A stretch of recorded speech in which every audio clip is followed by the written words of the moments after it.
욥이라 불리는 사람이 있었는데 그 사람은 온전하고 정직하여 하나님을 경외하며 악에서 떠난 자더라.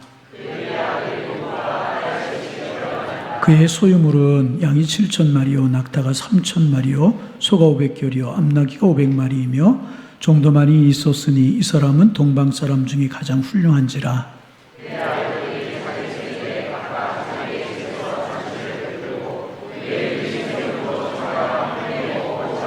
그들이 차례대로 잔치를 끝내면 욥이 그들을 불러다가 성결하게 하되 아침에 일어나서 그들의 명수대로 번제를 드렸으니 이는 욥이 말하기를 혹시 내 아들들이 죄를 범하여 마음으로 하나님을 욕되게 하였을까 함이라. 욥의 행위가 항상 이러하였더라.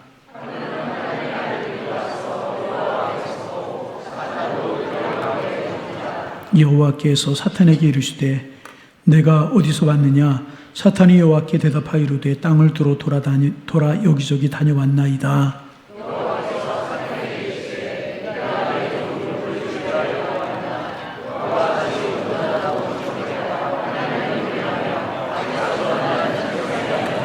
사탄이 여호와께 대답하여 이르되 욥이 어찌 까닭 없이 하나님을 경외하리이까?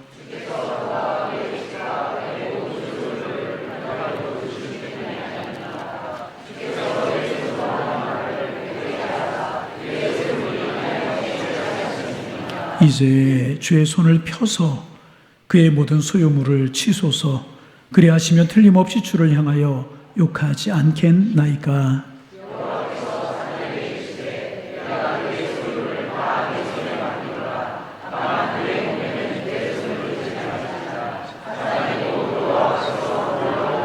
아멘. 교회를 가리켜 주님의 몸이다 그렇게 이야기를 합니다.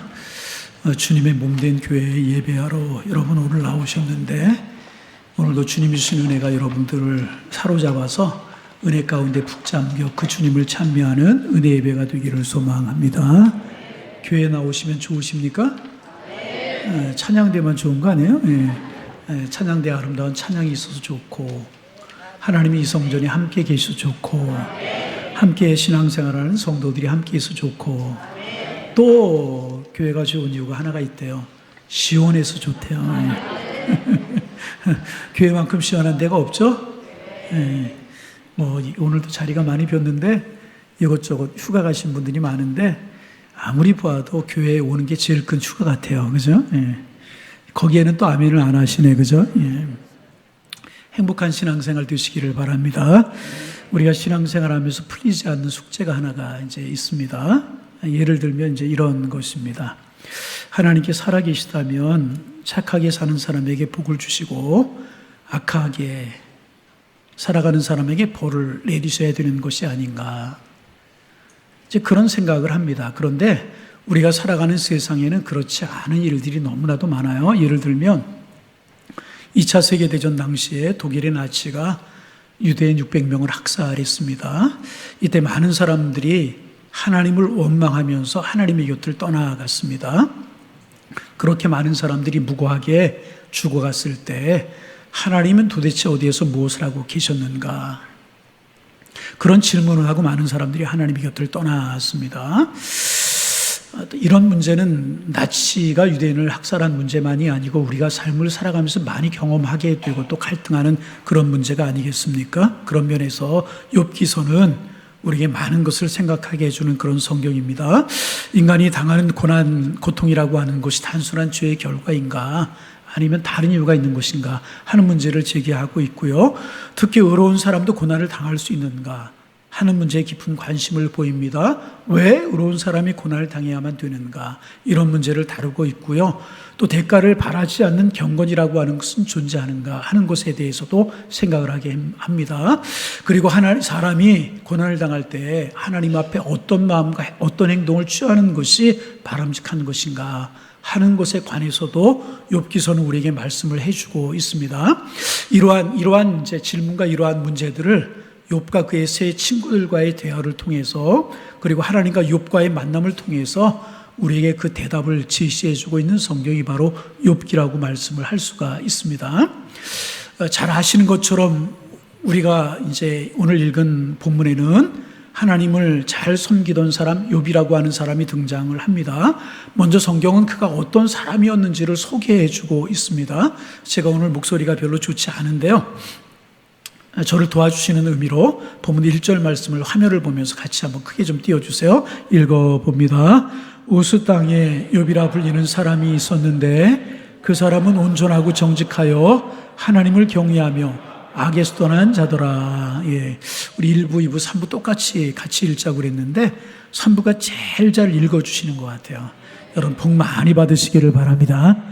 욥은 어떤 사람이었습니까? 먼저 1절에 보면 온전한 사람이었다, 그렇게 욥을 소개하고 있습니다. 온전하다라고 하는 말은요, 히브리 말로 탐이라고 하는 말인데 때가 묻지 않았다, 깨끗하다, 그런 뜻입니다. 그러니까 욥은 더러운 세상 속에 살면서 깨끗하고 순결한 제설의 구의 삶을 살았던 사람이 욥이었다는 것입니다. 깨끗하게 살았다는 것입니다. 또한 그는 정직한 사람이었다고 성경은 그를 소개하고 있습니다. 정직이라고 하는 것은 다른 사람에 대하여서 공평하고 솔직했다 하는 말입니다. 욥은 부정한 세대 속에서 눈물겹게 정직을 추구하며 살았다는 것입니다. 다른 사람 어떻게 살아가든지 욥은 정직하게 살아갔다는 것입니다. 정직은 하나님이 너무너무 소중하게 여기시는 아름다운 가치입니다. 그런데 욥이 순전하고 정직하여서 악에서 떠난 사람이었다. 그래서 하나님께서 그 욥을 기뻐하셨다, 그렇게 성경은 기록하고 있어요. 온전하고 정직하여 악에서 떠난 사람이었기 때문에 하나님께서 그 욥을 보실 때마다 기뻐하셨다는 것입니다. 그런가 하면 욥은 하나님을 경외하는 사람이었습니다. 경외라고 하는 말은 히브리어로 엘레라고 하는 말인데, 이 말은 하나님을 의식하고 살아가는 그의 삶의 전체 태도를 말하는 것입니다. 욥은요, 세상 것에 집착하지 않고 물질을 의지하지 않고 하나님 앞에 살았기 때문에 그 결과로 악에서 떠날 수 있다고 성경은 말씀하고 있는 것입니다. 욥은요, 사람의 평판이나 사람의 체면 따위에 마음에 두지 않고 어떻게 하는 것이 하나님을 영화롭게 하는 것인가 하는 것에 목적을 두고 살아왔다는 것입니다. 성경은 욥에 대해서 이야기하기를 거기서 끝이지 않습니다.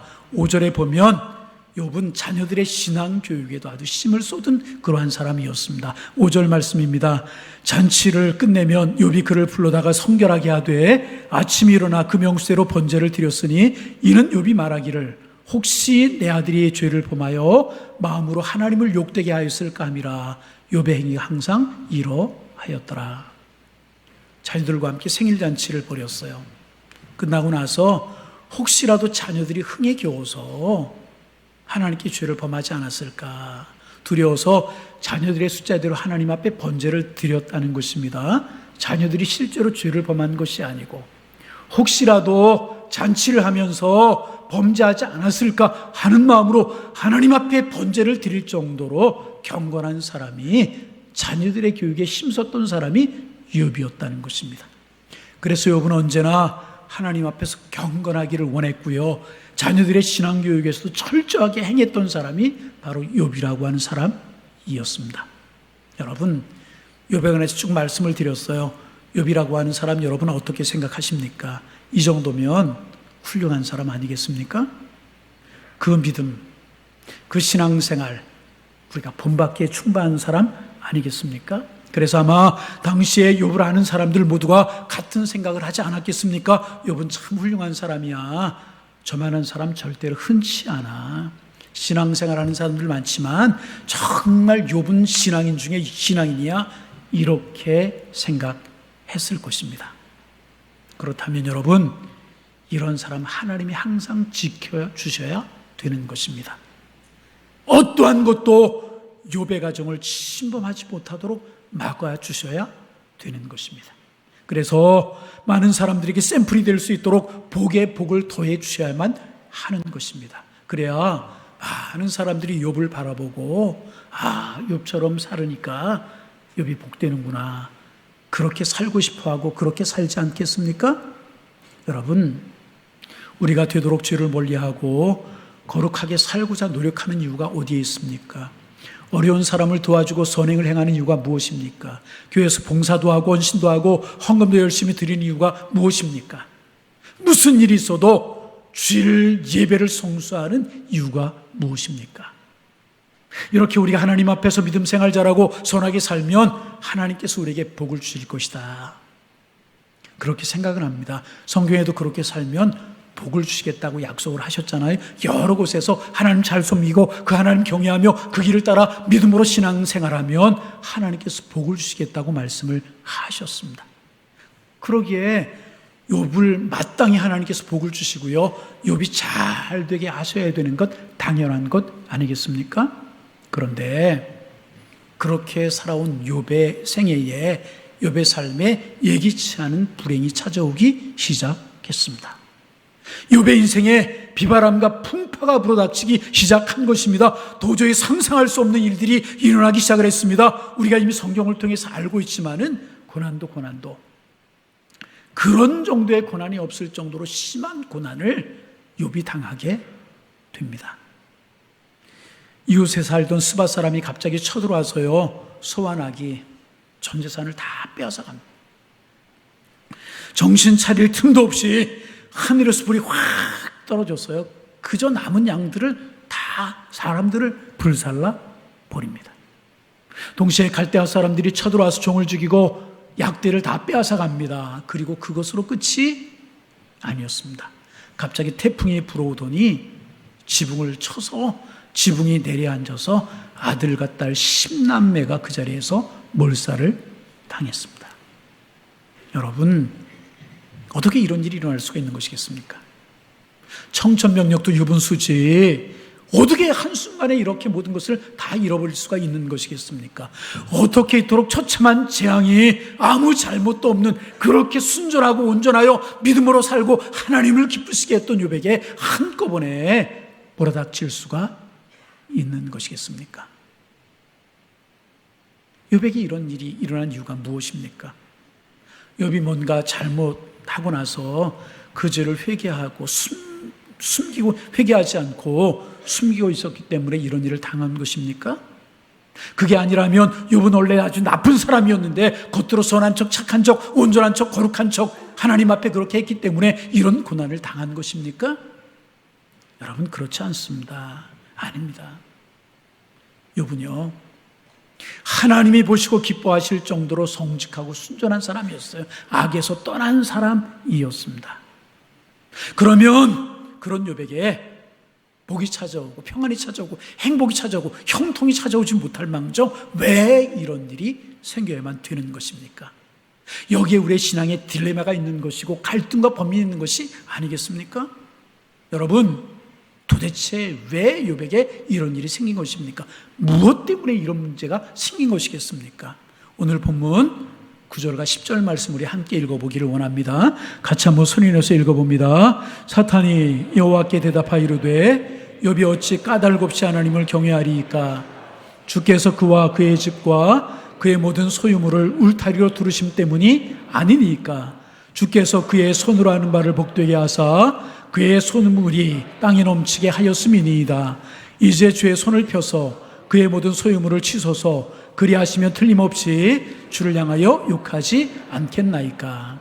사탄이 욥에 관해서 하나님 앞에 이야기하고 있는 겁니다. 그런데 사탄이 말한 말 중에서 까닭없이라고 하는 말에 집중할 필요가 있습니다.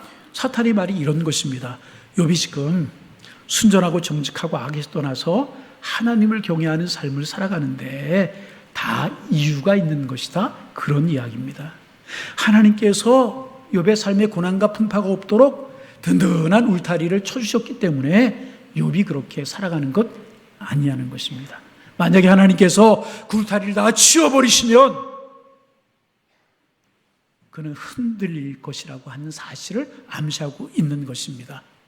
사단은 지금 욥이 누리고 있는 그 모든 조건들이 다 사라져버리면 가차없이 하나님을 버리고 하나님께 돌아설 것이다, 그렇게 말하고 있는 것입니다. 그러니 하나님, 욥을 한번 흔들어서 쳐서 시험해 보십시오.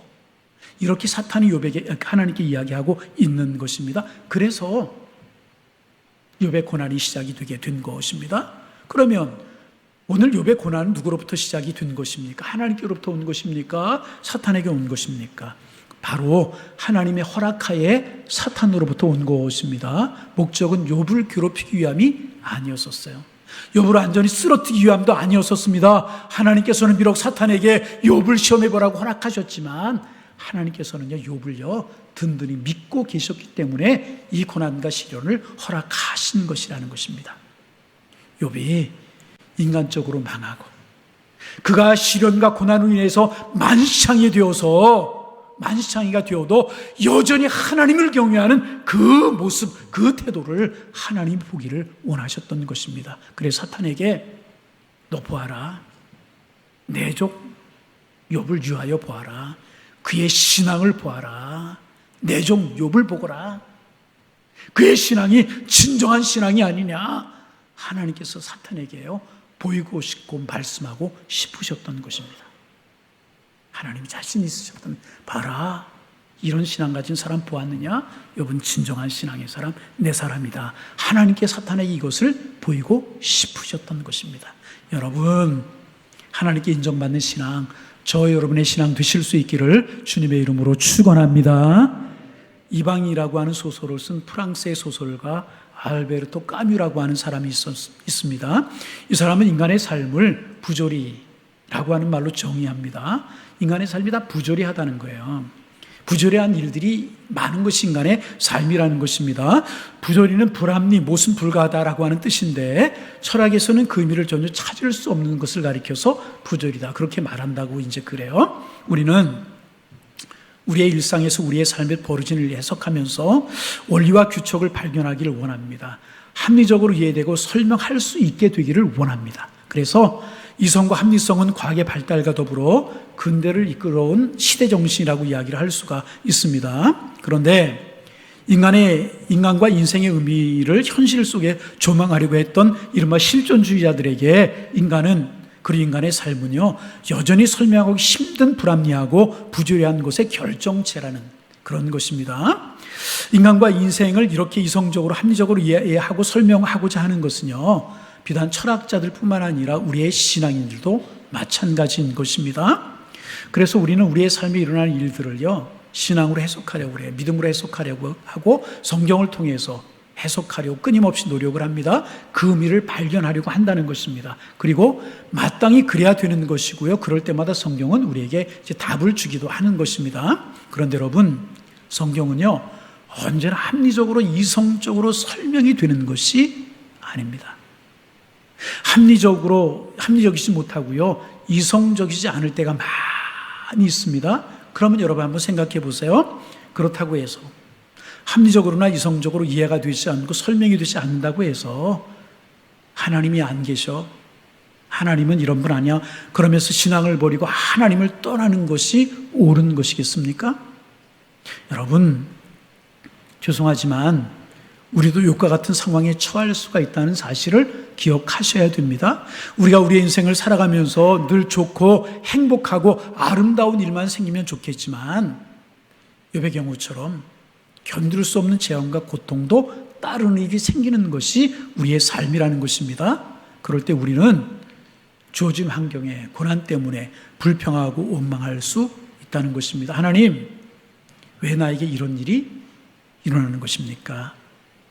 나는 도저히 하나님이 하시는 일을 이해할 수 없고 받아들일 수 없습니다. 하나님, 나는 왜 매일같이 이렇게 살아야만 되는 것입니까? 그러면서 마침내 신앙을 버리고요 하나님을 떠나는 것을 선택할 수도 있습니다. 그런가 하면 반대로 동일한 고난, 동일한 환경 속에서도 하나님의 주권적인 섭리와 개입을 믿으면서 욥처럼 온전히 하나님을 신뢰하며 살아갈 수 있는 것입니다. 캄캄한 구름이 하늘을 뒤덮어도 그 너머에 밝은 태양이 찬란하게 빛나고 있음을 믿듯이 내 인생의 고난과 고통의 구름이 뒤덮어도 여전히 하나님께서는 나를 사랑하고 있다는 사실을 신뢰할 수 있는 것입니다. 그리고 그 고난을 통해서, 그 어려움을 통해서 하나님 앞으로 더 가까이 가는 것을 선택할 수도 있다는 것입니다. 여러분, 여러분은 어떤 것들을 택하며 이제까지 살아오셨습니까? 그리고 어느 쪽을 택하시면서 이적으로 여러분의 삶을 살아가시겠습니까? 여러분 기억하시길 바랍니다. 우리 하나님은요, 우리를 사랑하십니다. 그래서 우리 하나님은요, 우리의 눈물과 우리의 고통과 우리의 질고를 다 알고 계십니다.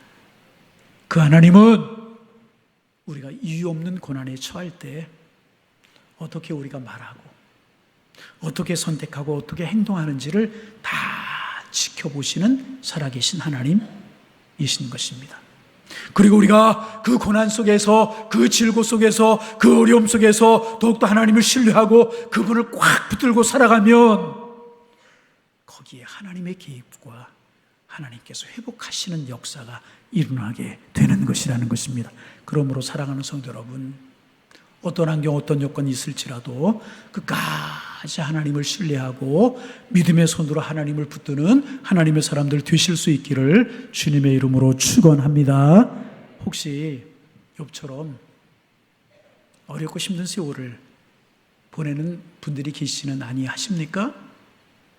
육체적으로 어려운 고난의 터널을 지내고 경제적으로 힘들고 어려운 때를 지내고 가정적으로 어찌할 수 없는 그런 아픔의 세월을 지내는 분이 있지는 아니하십니까? 하나님 보고 계시고요, 알고 계십니다. 그러기에 그럴 때일수록에 더 믿음으로 주님 꽉 붙들고 힘과 용기를 내시는 여러분들이 되시기를 주님의 이름으로 축원합니다. 그 속에서 우리가 어떻게 선택하고 어떻게 살아가는지를 하나님이 다 보고 계신다는. 여러분 그런 책 들어보셨습니까? 산다는 것이 황홀하다라고 하는 책이 있습니다. 일본 여성 다하라 요네코라고 하는 분이 쓰신 그런 책입니다. 산다는 것이 황홀하다. 이분은 18살의 나이에 자기를 사랑하던 어머님이 돌아가시게 되자 자기의 처지를 비관하고 죽으려고 달리는 열차에 뛰어들었습니다. 그러나 죽지 못하고 정신을 차리고 보니까 두 다리가 없어지고 한 팔이 없어졌어요. 남은 한 손도 손가락 3개만 남았어요. 왜 내가 살았지? 갈등하고 번민하면서 그녀의 유일한 소망은 오직 죽는 것이 그녀의 소망이었습니다. 그런데 그녀의 병실에 맥콜리라고 하는 선교사님과 통역을 하는 아키도시라고 하는 신학생이 찾아와서 복음을 전하는 거예요. 하나님 살아계십니다. 하나님 당신을 사랑하십니다. 연약하고 부족한 우리를 십자가에 달려 돌아가셨습니다. 복음을 전하는. 그러자 나는 곧 죽을 사람입니다. 나에게 그런 이야기 하지 말아달라고 거부합니다. 하지만 선교사님이 계속 찾아오시는, 복음을 전하고 또 복음을 전하고 하나님 당신을 사랑하신다고. 그러자 그녀의 마음이 조금씩 열리기 시작을 했습니다. 저 사람들이 과연 누구이기에 나같이 버려진 인생을 저렇게 찾아오는가? 저들이 말하는 예수가 어떤 사람인가? 저들이 말하는 예수가 있고 그 예수가 정말 나를 사랑한다는 말인가? 그러면서 조금씩 그녀의 마음이 열리기 시작을 했습니다. 그리고 드디어 이 여인이요 예수님을 만나게 되었습니다. 그리고 주님을 만나고 나니까 세상을 보는 눈이 완전히 달라지게 되었습니다. 예수를 영접하게 해요. 그리고 자기에게 복음을 전하는 선교사님의 말을 통역하던 신학생 아키도시라고 하는 신학생이 자기에게 총을 하는 거예요. 두 다리가 없고 팔이 없고 손가락 3개가 남은 자기에게 총을 하는 것입니다. 그와 결혼을 해서 그 후로 목사님의 아내로 두 자녀의 어머니로 살면서 산다는 것이 황홀하다. 산다는 것이 황홀하다. 느끼면서 나는 살아가고 있다는 거예요. 그렇게 살아가고 있다는 거예요. 여러분, 자기의 어려운 처지를 비관해서 살 가치가 없다고 달려오는 기차에 뛰어들었던 여인, 두 다리 잃고 한 팔을 잃고 손가락 3개가 남은 여인, 그 몸을 가지고도 세상을 사는 것이 황홀하다. 황홀하다. 이런 책을 쓸 정도로 딴 사람으로 완전히 예수 안에서, 신앙 안에서 거듭나게 되었다는 것입니다. 그 책 속에 이런 이야기가 나옵니다. 결혼 후에 그녀는 남편과 아이들을 위해서 저녁 식사를 준비하려 감자를 깎으려고 했다고 그래요. 그런데 손가락 셋만 남은 이 한 손을 가지고 어떻게 감자를 깎을 수가 있겠습니까? 칼을 세 손가락으로 꽉 움켜쥔 채로 온몸을 움직여서 감자를 따라다녔다는 것입니다. 감자가 이리 뒹굴고 저리 뒹굴고 깎을 수가 없더라는 거예요. 자신의 신세가 비참하게 그 순간에 느껴지더라는 것입니다. 말로 다 표현할 수 없는 비참한 감정에 빠지게 되더라는 것입니다. 그때 세 손가락으로 식칼을 든 채 눈에서는 눈물이 흘러내리고 땀으로 범벅된 채 처량한 모습으로 하나님을 향하여 부르짖게 되었다는 것입니다. 하나님, 당신은 나 같은 인생도 당신의 자녀로 삼아주셨습니다. 그리고 나 같은 것 결혼하게 하시고 가정을 이룰 수 있도록 도와주셨습니다. 나의 가정은 당신께 선물로 주신 가정입니다. 이제 얼마 되지 아니하면 나의 남편은 퇴근해서 돌아올 것입니다. 사랑하는 내 아들도 호기가 져서 내가 만든 저녁을 먹기 위해서 기다리고 있습니다. 그렇지만 나는 저녁 반찬으로 사용할 이 감자를 깎을 수가 없습니다. 당신은 나의 연약함을, 이 처량한 상태를 무엇 하나 빼놓지 않고 다 아실 것입니다. 뿐만 아니라 오늘까지 나를 인도해 오지 않으셨습니까? 하나님, 어떻게 할 수 있는 방법이 있을 줄로 압니다. 당신의 방법을 나에게 가르쳐 주옵소서. 하나님, 나에게 힘을 주셔서, 지혜를 주셔서 이 감자를 꼭 깎을 수 있도록 도와주옵소서. 여러분, 감자 하나 깎으면서 하나님 앞에 기도해 보신 적 있으십니까? 이분 감자 하나 깎는 것을 앞에 놓고도 힘이 없도록 기도하고 또 기도했다는 것입니다. 그리고 그렇게 기도를 마쳤을 때 차츰차츰 마음의 평안이 찾아오더라는 것입니다. 그리고 지혜가 떠오르더라는 것입니다. 그녀는 감자를 도마 위에 올려놓고 먼저 감자를 반으로 쪼갰대요. 그리고 잘라진 면을 도마 위에 다 껴놓고 감자를 이렇게 깎기 시작을 했다는 것입니다. 그러자 감자는 마치 도마에 찰싹 달라붙은 것처럼 움직이지 않았고 감자를 다 깎을 수가 있었다고 합니다. 그 순간 비참하던 마음이 다 사라지고 오히려 감사하는 마음이 되게 되더라는 것입니다. 여러분, 이분이 무엇을 감사했겠습니까? 무엇을 감사했겠어요? 아직도 손가락이 3개라도 남아있음에 감사하게 된 것 아니겠습니까? 사랑하는 남편이 있고 사랑하는 자녀들이 있고 가정이 있음을 감사하지 않았겠습니까? 하나님이 나와 함께 하심으로 인하여서 감사하지 않았겠습니까? 그 순간 눈물이 앞을 가려왔다고 합니다. 생각해보면 잃어버린 것도 많고 없어진 것도 많지만 생각하고 또 생각해보니까 하나님께서 조금 남겨두신 것이 아니라 다 거두어 가신 것이 아니라 너무 많이 나에게 남겨주셨다는 것을 깨닫고 알게 되더라는 것입니다. 그래서 하나님 앞에 눈물로 감사하고 눈물로 또 감사하게 되었다는 것입니다. 그래서 그녀가 살아가는 것이 황홀하다, 산다는 것이 황홀하다, 이런 책을 쓰게 되었다는 것입니다. 사랑하는 성도 여러분, 광야 같은 세상이기에 힘들고 어려울 때가 있고 이해할 수 없는 고난과 절망의 어두운 그림자가 우리를 덮으려고 할 때가 있습니다. 그러나 주님은 우리가 그 절망과 이해할 수 없는 고난 때문에 쓰러지는 것을 원치 아니하십니다. 주님은 그럴지라도 믿음으로 우리가 주님을 바라보기를 원하십니다. 그래서 히브리서 10장 38절 이하에 다음과 같이 말씀하셨습니다. 우리 같이 한번 읽어보실까요? 읽어봅니다. 오직 나의 의인은 믿음으로 말미암아 살리라. 또한 뒤로 물러가면 내 마음이 저를 기뻐하지 아니하리라 하셨느니라. 우리는 뒤로 물러가 침륜에 빠질 자가 아니요 오직 영혼을 구원함에 이르는 믿음을 가진 자니라. 할렐루야. 고난과 실고 이해할 수 없는 여러 가지 어려움이 있을지라도 우리는 물러가는 사람들이 아니라 믿음을 가지고 앞으로 전진하는 사람이 우리들인 줄로 믿습니다. 반복합니다. 광야 같은 인생을 살기에 이해할 수 없는 고난과 고통 같은 절망적인 상황이 우리를 찾아올 수 있어요. 우리를 흔들 수 있어요. 그것이 국가적인 문제, 가정적인 문제, 사회적인 문제, 내 인생의 문제일 수 있습니다. 우리가 원하지 않았고 우리가 이해할 수 없는 일들이지만 이런 것들이 우리를 에워싸고 흔들 수 있습니다. 그러나 우리가 흔들리지 말고 절망하지 말아야 될 이유는 우리의 모든 형편과 처지를 아시고 우리를 사랑하신 하나님, 그분이 여러분과 저의 아버지이시기 때문인 것입니다. 사랑하는 성도 여러분, 그 주님 바라보실 수 있기를 바랍니다. 그 주님 의지하실 수 있기를 바랍니다. 흔들리지 마시고 굳건하게 믿음으로 사셔서 욥처럼 마지막에 승리의 노래를 부르실 수 있는 여러분 모두가 다 되실 수 있기를 주님의 이름으로 축원합니다. 축원합니다. 그런 마음 가지고 우리 본문 21절 22절 말씀 가슴에 기억하실 수 있기를 바랍니다. 함께 읽습니다. 내가 모태에서 알몸으로 나아싸운즉 또 하나 알몸이 그리로 돌아가올지라.